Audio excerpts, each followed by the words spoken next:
Now today I'm just going to do a demo on how to paint awkward to get areas. Now I've also got Jenny helping me.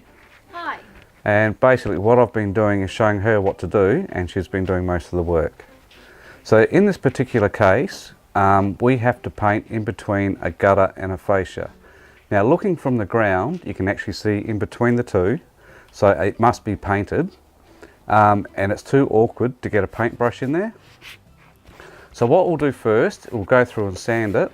Now because it's awkward to get to, one of the best things to do is to use a sanding pad.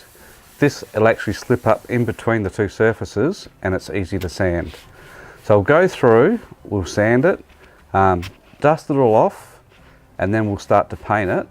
Now the best way to paint this is to actually use a paint pad. Now these paint pads actually are used for paint edges. People sometimes purchase them to actually cut in the top of the walls when they're painting a room. What I've found is the actual pads themselves are very handy to use.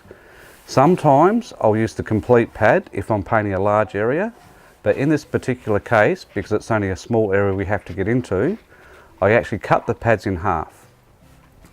So once you've cut it in half, basically all the process is tapping some paint onto the actual pad, because it's the only way you can load it, and then basically slip the pad in between the gap and paint it that way. That's the easiest way to paint hard to get areas, and what you'll find is you can use paint pads for a lot of other purposes as well. So hopefully that'll help next time you're painting a hard to get to area.